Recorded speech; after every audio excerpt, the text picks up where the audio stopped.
the ATF had this operation where they were looking at straw purchasers of firearms, basically people buying up a specific type of firearms that were on a shopping list that the cartels wanted to buy, including 50 cals, FN 57 pistols, which are small pistols with a high velocity round that will go through a bulletproof vest, AR-15s of all kinds that could quickly be modified into full auto down in Mexico with a drilling a few holes and making a few things to them.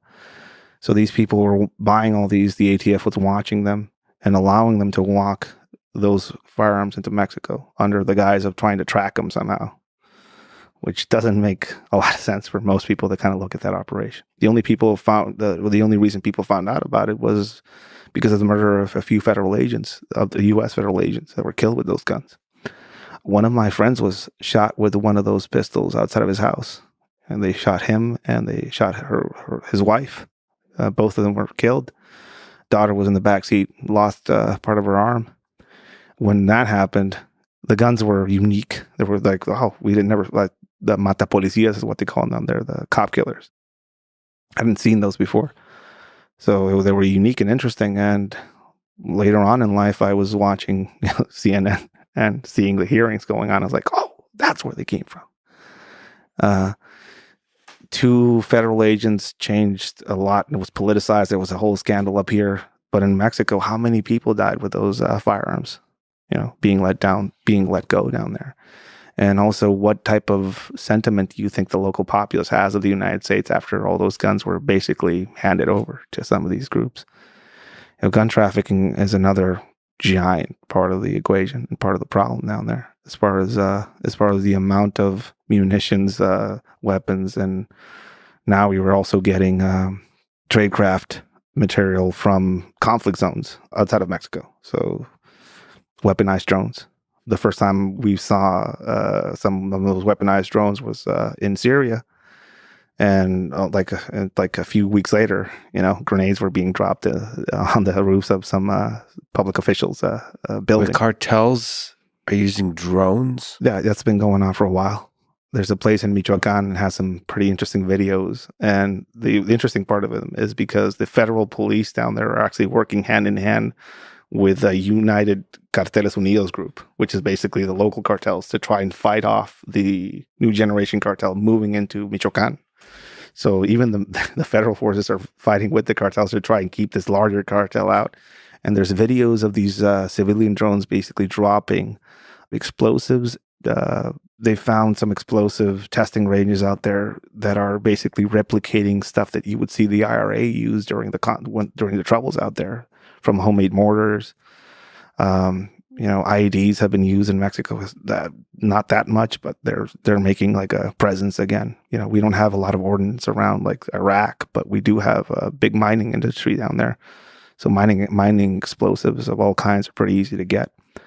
So you start seeing that. And also, there's some exotic weaponry coming in from the south now and from the ocean. That some of it is probably U.S. Military equipment sold to various South American governments that are now not as stable as they were, and they're kind of making their way into the black market. So a lot of those 50 cal and vehicle-mounted technical type machine guns, and some of the RPGs and manpads or remote control guided missiles that have been found in cartel hands are probably making their way up from down south. Do you get these like multi-million-dollar systems like the HIMARS system in the Ukraine? You get like super sophisticated advanced technology, or not? So like this is like military grade. I'm not sure what the application would be exactly in the Mexican some of the sophisticated stuff I've seen are manpads, which is basically remote guided missiles. Yeah. I've seen some of those found down there. What is the application exactly? A display of power? There are no-fly zones over parts of Mexico. For this reason? The New Generation Cartel took down a helicopter. There's been incidents of military helicopters falling from the sky, and they said that it was mechanical issues. But again, I'm not going to do conspiracy theories out there. But there's a lot of videos on TikTok of Sinaloa cartel forces at parties, carrying around rocket launchers on their backs, and so So there's an increased probability of mechanical failures over those areas when you're flying a helicopter. Yeah, there's no-fly zones over some parts of Mexico. Okay. Oh, man. Another thing you're seeing now is night vision equipment that is clearly military grade from the U.S. that was probably abandoned in some war field out there, maybe Afghanistan or somewhere like that. And it's being found in safe houses and in the hands of cartel forces. You want to talk about a scary opponent. Somebody wearing night vision with a suppressed firearm. Those types of capabilities are now out there. Also, there's this tendency to think, and every now and then you'll see these cartel videos with these guys carrying around these 50 cals, and they show up, they stand there like, yeah, they're boasting about their rifles, and everybody laughed at them because a 50 cal or anything like that without an optic on it, is like you're going to shoot, you pray and shoot basically to see if you can hit anything with it. But now there's a few of my sources I've seen, sophisticated laser guided rangefinders and sighting systems on some of these that are being found out there. How much damage can 50 cal? What's the application? They started getting them specifically with the proliferation of armored vehicles in Mexico. Mexico has a giant industry in armored vehicles as far as... So there's a race in terms of armoring, like protecting, especially high value targets, and then weapons that can deal with those armored, protected, high-value targets. There was an attempted assassination of a state prosecutor somewhere in, I think, central Mexico. I forget exactly where. But she was riding around a up-armored Jeep, Cherokee, I think it was. And their main means of firepower was 50 cals. And that car was left in pieces. She survived in it, so I think the armored vehicle company that sold her that vehicle has it in the display room. Then before my time, probably 2-3 years before I was actually active, they tried to kill the head of public security in the state of Baja. And with him, it was a grenade launcher, 40 millimeter grenade launcher. It skipped off the armored vehicle and landed in the car behind it, made the back explode. One of the guys that I used to work with was actually in that car. He survived it. But you started to see, they're using armored vehicles now. So let's get 50 caliber now to try and defeat that armor. So that there's always this race of technology basically down there. Armored vehicles. How do you take on an armored vehicle? Well, there's a few ways. 50 cals, if you can mount them in the right way and shoot at a car like that, or a bunch of kids with balloons and acrylic paint on the front windshield and blind the vehicle so they can't drive it anymore is another way. A tow line across a road painted painted black so you can't see it, and cut the thing in half. Again, I'm not saying any secrets. These are things that people have seen out there. Shoot at the radiator. Some of these radiators are not even the more sophisticated vehicles out there don't have a sufficient armoring around the radiator or the battery housing of some of these vehicles. There was a case of a guy, I think his nickname was El Pelavacas or something like that, out in Sinaloa, level cartel guy. He had an armored vehicle. He was, riding around and he got ambushed. He shot at his car. He was like, I have armor. You can't shoot me. And somebody went up to his car and just put the barrel right in the locking mechanism.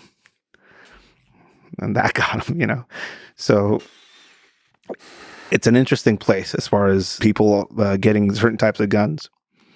Armor is prolific down there. I mean, everybody down there, the cartel members, you see them wearing plate armor. So that's an issue. It's not like you can shoot somebody square in the chest and they'll go down. Are they afraid to kill Americans? So I know I was traveling in Ukraine on the front. So like a lot of the journalists would travel in like armored vehicles. And at first I was like, it seems like this would attract attention. Yeah. Like it seems like they would want to hit those targets. But then I realized over time, as I learned, there's a fear of killing Americans. There could be a drastic escalation of it's not worth it. Conflict. It's kicking a beehive. Yeah. There is a tendency to shy away or stay away from that. I mean, they don't want the heat or the attention. Outside of that, everyone's game. But also there's been many cases of Americans being killed down there. I mean, we saw the Mormon massacre happen down there, and all of them were American Mexican. They had both nationalities, and the blonde kids, white, being massacred in the middle of a desert, and the cars basically catching fire. This happened, and the Americans sent the FBI down there to kind of review some of what happened down there. And I think that was when Trump started talking about kind of reviving this whole notion of cartels being labeled as a terrorist organization, probably more of a political pressure point he was using to try and get Mexico to reinforce its southern border, which it hasn't. But there's escalation. This already happened and nothing happened, so we can probably get away with it, And again, there's a newer generation moving forward now of people coming into power. More brutal, more technically savvy. Well, they have the experience of their parents and the people behind them and what they've done and what gotten away with. And now, more savvy about information warfare. Their main recruiting tool is TikTok. You go to TikTok and you'll see a bunch of these kids at a narco party dancing around. And some of these are videos by cartel members filming other cartel members in cartel-controlled territory. And that's a window into that life for who's on TikTok now? Kids. And the enticing aspect of that is the money, the fun, the high roller life. And the possibility of making it to a level, Yeah. A fame of respect, power, money. Here in the U.S., somebody might, I want a mansion. And I want to, like that, that's their mindset. I want to live, like that rapper. Down there, I mean, if you can buy a house for your mom, or pay off some debts that she might have, or a car, that's enough to kill for. Yeah. So you also, one of the many things you did is you did security, try to protect in this war, try to protect people, high value people. Yeah. How do you and others, how is it possible to protect a high value target like a celebrity or an important politician in this situation? So I was tasked to protect the governor of Baja and his family. Mm-hmm. I was basically replacing a whole contingency of people that were already there that turned out to be corrupted. That wasn't my field. I was operational. I was working with other people doing the counter narcotic stuff. And the director of the institution that I was in basically called me in and said, "Hey, you're going to go and replace these people." And what happened to them? Well, so you were known as a person that could be kind of trusted. I was tasked for that. So I think they considered that. And I specifically worked for a governor named Jose Guadalupe Osuna Millan, who's probably one of the best governors we have had in that state. And people want to see if I'm trustworthy or not. They can ask him directly. And I still speak to some members of his family, and we're still, friends in that way. Is protecting people like technically a difficult problem to solve? For my experience in that time in place, he was basically spearheading, counter the drug war in Baja when he was in power. So he had threats from all over, not only him, but his family. First thing I realized working that job in Mexico is that we had people coming in to do specialized training of that regard, Israelis, teaching us how they would do things in Israel. That didn't make a lot of sense for us in Mexico, We had people that had some Secret Service experience, kind of showing us how they would do like celebrity bodyguarding or bodyguarding somebody maybe in California of that nature. Didn't make sense for us. Then we got to experience some cross training with NSW, Naval Special Warfare people who were coming off protection details in Afghanistan and Iraq. Is there some useful crossover there? We were struggling with the acceptance that we were basically doing protection details in a war zone. So the approach that had to be taken in Mexico was similar to the approach you would take in Afghanistan during a war. Some of the overt militaristic type approaches to security that we had to adopt, we didn't move him in a single armored vehicle. We had two of them that looked exactly alike.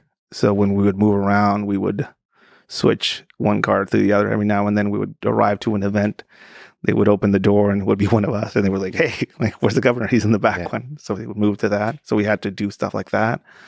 And again, this is a young me who didn't have any specialized training. I was I was on YouTube learning some of these things, going online, learning about armored vehicles, learning about architectural armor. I think you just described a large percentage of the Ukrainian military, how they operate, which is on YouTube, trying to figure out how to use some of this technology. And that's actually incredibly effective. Yeah. I do quite a lot of stuff where I'm totally not an expert, totally uneducated and so on. It's kind of surprising how quickly you can get caught up. As we're talking offline, if you take a course, if you talk to an expert, if you learn from an expert, you can like catch up really quickly. For me, it was all of a sudden I have this director calling me in, and I'm wearing Vans, and jeans, Yeah. T-shirt. And all of a sudden I had 80 some people that I had to move around, and I was in charge of securing planes, and what do I know about that? Airport hangars, armored vehicle maintenance, and purchasing, and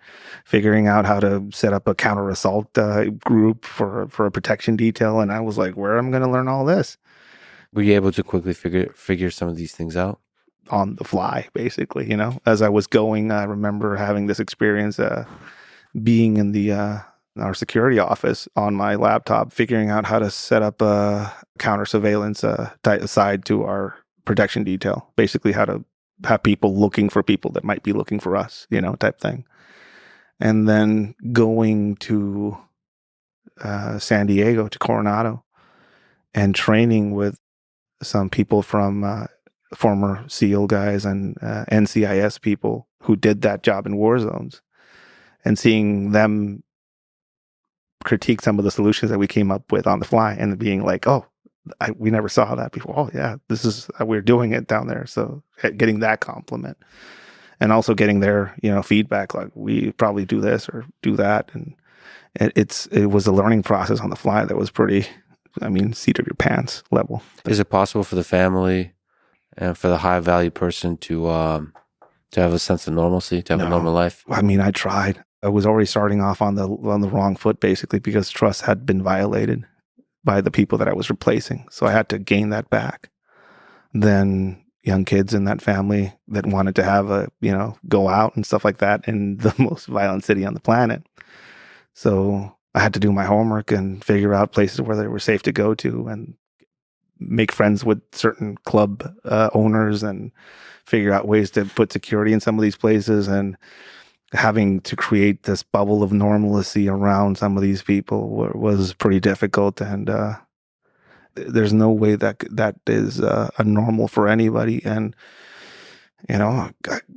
God bless them. I know it wasn't easy, and I know that it affected their lives, and they lost on a big part of their youth. Being under that security supervision and bubble probably does a lot for somebody specifically growing up like that. You lose opportunities of things that we take for granted. Just going out, just not telling anybody, and going to the store. Because you want to get some snacks or something like that. That's not available to some of these people. I have to be honest. When I was in Ukraine, that was a really big benefit. You'd escape? No, I couldn't hang out. I couldn't eat when I'm stressed. I would fast and not eat much, so I lost weight. So it's great. It's great for the diet. That's a good diet to be in. Basically, be under protective custody. That's a good idea for a good new diet. And just life. It allowed me to focus, get a lot of reading done, focus on the important things in life. I joke, of course, but there's some complexity to this in terms of normalcy of the family, but also just how to operate, like have a mental clarity and a lack of fear. Just basically be good at your job, whatever that job is. As a politician, as a leader, even as a soldier. Somebody that I think this is Lisa Ola, said this to me, or said something like this to a group of us, that there's nothing wrong with being paranoid. It's about educating your paranoia and knowing what to be afraid of.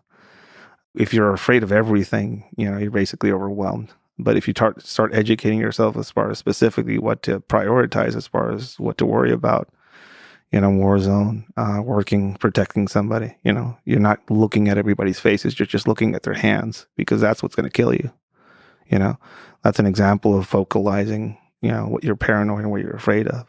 So looking at the hands, that's specific to a particular situation, but also figuring out which situations to avoid and which Yeah. it's okay. I mean, that's like ultimately one of the biggest things you could do. Yeah.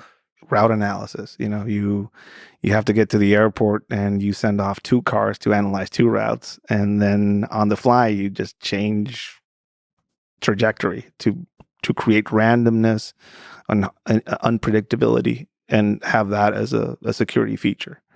Having a convoy of 4 vehicles separate into 2 convoys and show up in different parts to, again, make it hard for people to guess where you're going to be.